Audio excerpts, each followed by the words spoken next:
osoo waa hunda gochuu fi dandeessu dideet OPDO didee adda bilisummaa Oromoo kanaaf aarsaa gurguddaa kaffalaa ture. Aarsaa biyya keessatti kaffaluu irra dabarfatee biyyoota garaagaraa dhaqee Suudaan dhaqee Keeniyaa dhaqee Yaman dhaqee achirraan bakki addi bilisummaa Oromoo waajjiratti qabu eessa Eertiraa xiqqaa guddaan itti deemeet achitti dhaqee leenjii biratti fudhataa ture.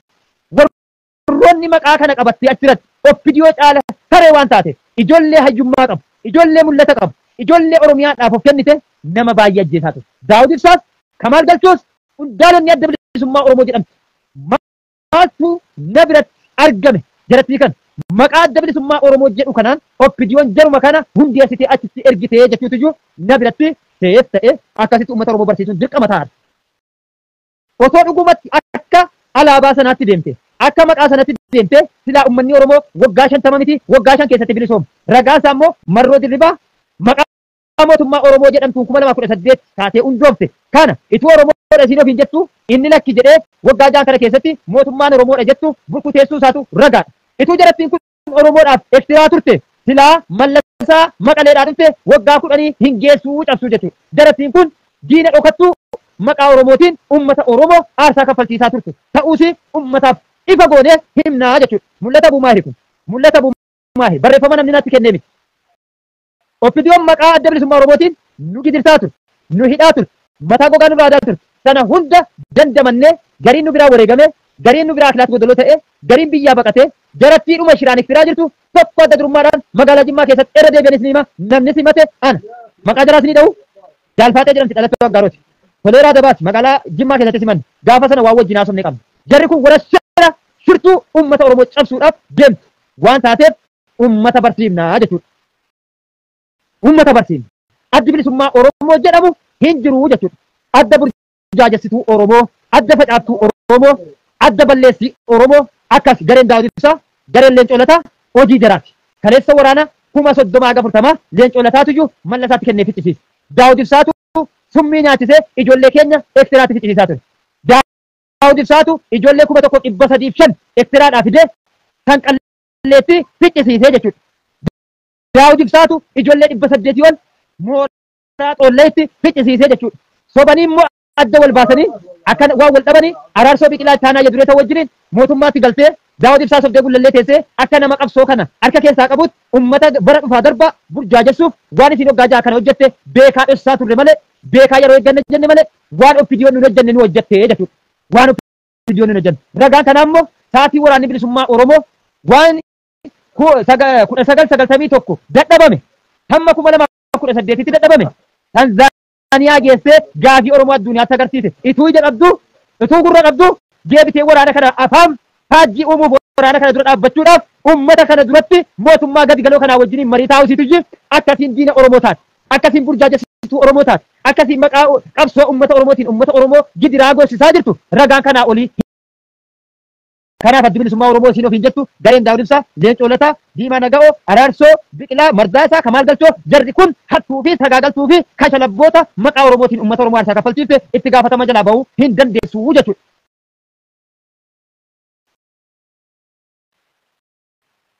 Tole KFO sii jedhamti. KFO KFO jechuun Pooppoo jechuudha. Pooppoo mana bunnaa beetii. KFO jechuun dhalaa Sharmuxxuu barandaarra dhaabbattee sagaagalummaa hojjettuu jechuudha. Dhalaan sagaagaltuun bunnaa beetii hojjettu qoonqoo siitiif jecha qaama sii gurgurtii jechuudha. KFO jechuun hiikkoon sii kanuma. Hiika biraan qaba. Hiika biraan qaba. Akkasitti sitti hin adeero. Akkanatti walitti hin adeero. Maanni sababni isaa maalinni? Waggaa 30 geesseessa. Filannoo bara 1997 keessatti hirmaattee Oromoo miliyoona 50 gajaatamaa asi duuba jiruutuu jiru Qinijjiitiin Finfinnee keessatti injifate. Ati ni injifanne. Marsaa ittaanu filannoodhaaf dhiyaatte. Gaafa bu'aa kee nagarre. Sobdee maqaa paartii KFO jedhuun ati edaa akka dhalaa Sharmuxaa diinagdee kan kee hojjetaa jirta kan garaa keetii jechuudha. Dhalaa bunnaa beetii. Waggaa shaniin filannoodhaaf dhiyaanna jettu. Takkaa waan ati irra geessu nagarre. Ati mataa kan keetiifuu kan of hin fayyadne. Kan miseensa keetii wabii ta'uu hin dandeenye. Kan mataa keetiif wabii ta'uu hin dandeenye. Maqaa profeesarummaa baatte, maqaa doktorummaa baatte, ituu ati biyya sana keessa teessu Marroo Dirribaa, Ugaandaa dhaqee, Keeniyaa dhaqee, Suudaan dhaqee, achi addeebi'ee gidaamii irraa kaasee haga kaabaa kibba Oromiyaa haga Gujii Booranaatti waraana ijaaree addunyaa biratti Oromoo sagalee isaa wal kaasee dhageessisiis. Ati shaarmuxuun kashalabboonni arra waraana bilisummaa Oromoo faana afaan deebitee mootummaa kana deeggaramtee waraana kana afaan faajjessuu barbaadde. Tolee jennaare tolee hin jenne. Abbaan qabsoo si miti bar. Abbaan qabsoo nuyi warra mataa gogaadame. Si warra waajjira jaallatee achi keessatti qallabame mootummaan si qallabee sagalee uummataa sirraa bitatu sana miti bar. Abbaan qabsoo qeerroo harka qullaa kaleessa wayyaanii ari'ee galche. Gaafa dubbiin karaa maqee jedhu immoo kaan bosona seene faana kakoo kana dirree isa baasu seenee dubbataa jiru sana. Abbaan qabsoo nuyi isin seetanii akkuma waajjira keessa teessanii waa ibsa kennitan sana isinirraa fudhatama isinitti se'aa jirtuyi. Dubbiin isin galle bilchinni Oromoon arra bilchaatee jiru.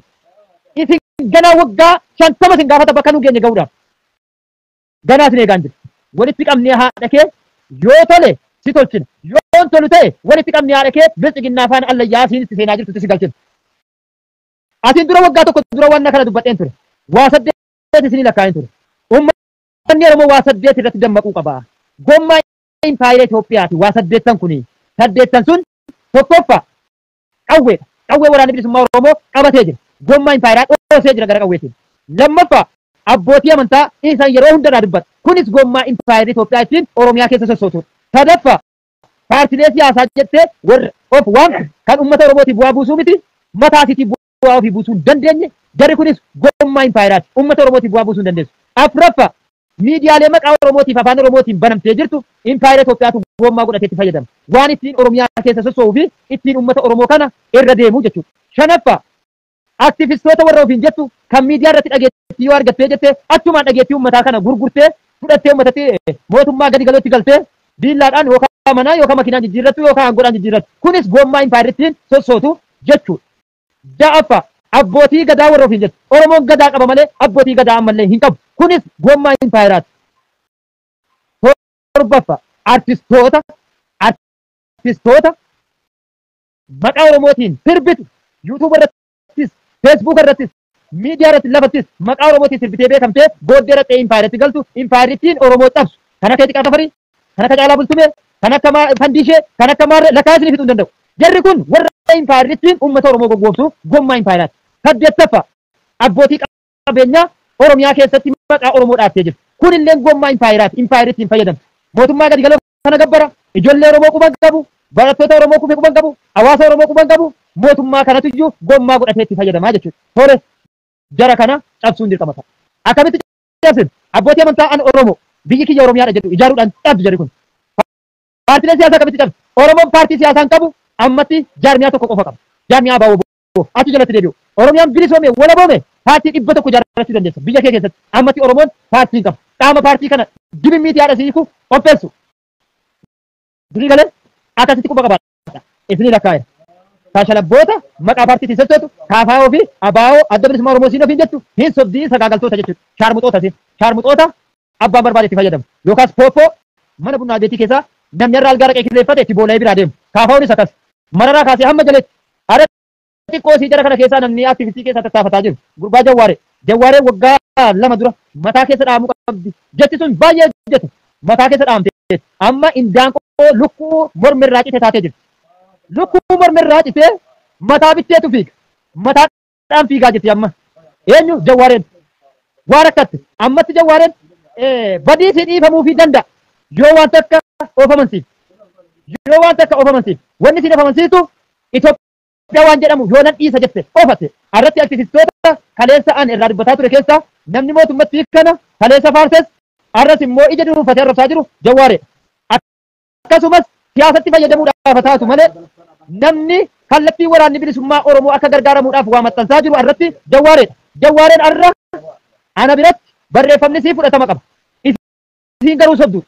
Barreeffamni sii fudhatama qaba. Sobduudha. Yoo soba kana nan dhiisa jette. Yoo Itoophiyummaa nan dhiisa jette. Yoo waraanni bilisummaa Oromoo hoggana kiyya jette. Mataa kiyya irra Jawwaareen dhiifaman godhamaaf akkamitti dhiifaman gooneef. Kanarraa kan hafe warri kaan kashalabboota jechuudha. Kashalabboota. Gurbaan jabduudha. Dhugaa dubbachuuf namni akka kiyya dhimma Oromootiif jecha Jawwaaree xiqqeesse hin jiru. Arra isaatii ammaa kana garuu Daawudiin irra, Mararaarra, Baqqalaarra, Sinigalee, abbootii amantaarra namni uummata kanaaf ragaa baajiru Jawwaare namni ummata kana aarsaa kaffalchiise Jawwaare yoo amma isa kaleessaa gaabbite kitaaba kee hin gaabbuu sana gaabbeetti deebiste gara ummataa dhufte siifis gaariidha ummataafis gaarii kan kashlabbootaa kanaa jechuudha. Tole egaa waa'ee gara sheekolee tan deebi'a. Warroonni wallaaltonni sheekolee keenyaaf fidaa taana fidaa ka yaa Amini biroo fidaa ka yaa Alii Jimmaa fidaa ka yaa Raayyaa Abbaa Macaa jettan amantaadhaaf immoo jaraaf akka kun dogoggora guddaa ta'e quba qabdu rabbi biratti namni tokko rabbiif jecha ilma namaa jibbuu qaba rabbiif jecha ilma namaa jaallachuu qaba kuni waan rabbiin lafa nuu kaa'e hin beektanu jara keenya wallaalummaattis hin dhamaataa jira rabbiif jecha jara kana jibbiyan rabbiif jecha jara kana xiqqeessaa jiran rabbiif jecha jara kana dura dhaabbadhee jira malee waa isin irra jirtanuuf miti akka jechuun maal jechuudha akka jechuun maal jechuudha rabbi biyya lafaa kana irratti akka nuti adiliidhaan bulluuf nu uumee jechuudha akka nuti rabbi malee waan biraan gabbarreef nu uumee jechuudha akka nuti nama tokko hin gabroonfanne namni tokkos nu hin gabroonfanne kanaaf uumamne jechuudha jarri kun qur'aana qajeelfama qur'aanaa dhiiftee waan ergama rabbi irratti ergame dhiiftee waan fedhiisii hojjetaa jirti akkamitti fidaa akka jetta boroon xiqqaatta atoo boroo rabbiinoo anaa dhiiftee Amini birootii fi duute innumti gaasii fi azaaba kanarraa si haa baraaru siin jechuun guyyaan ni dhufutu jira gaafa sana deebisaan kee maal Amini biroo irraa ofirraa dubbatachuudhaaf arraba qaba lakkii wanni nurratti deemaa jiru kun sirrii mitii jechuu kunoo biyya duniyaarra jira hin duune isan irraa dubbadhu siin jedhamu Abdusalaam Baaleen irraa dubbadhu siin jedhamu Ibiraan Tufaan irraa dubbadhu siin jedhamu Raayyaan irraa dubbadhu yoo jarri kun irraa dubbadhaa jiran jarri kun sinumaa hannummaa ragaa ofirratti ba'anii jechuudha kashlabbummaa ragaa ofirratti ba'an kanaaf ijoollee xiqqoos yoo qabbaneessa of qabbaneessa dubbiin bakka isin jirtan sana miti ergamaan rabbi sallallahu alaihi wasallam waggaa 1100 dura akka jedhan bada al-islaamu gariiban wa sayauudu gariiban tuubaa lil ghurabaa sheekolee keessaniin kana naayikaa jedhin dhaqiitii kana naayikaa hiikkoon isaa maal jechuudha jedhin mataa kiyya irratti teessee siif niiku dhaqii sheekolee dhuma keessanaan naayikaa jedhin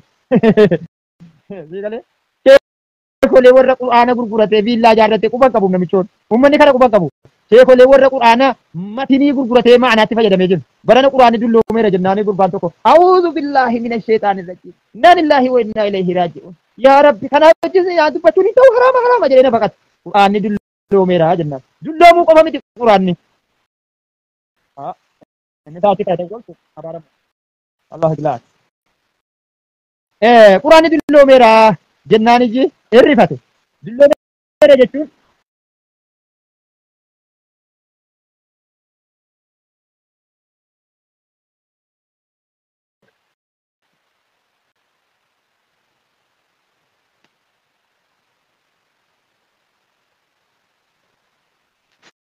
sagaleen jira laata madda waleedha na baase yoo sagaleen jira laame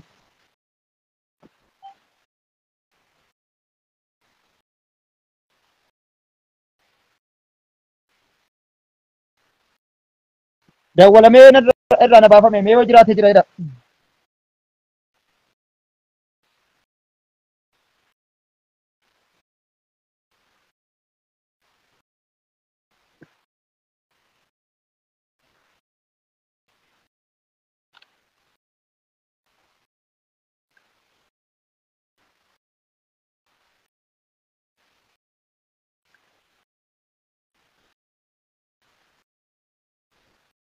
ayyee eeshe namadda walirra na baate na ofkolta dhiifama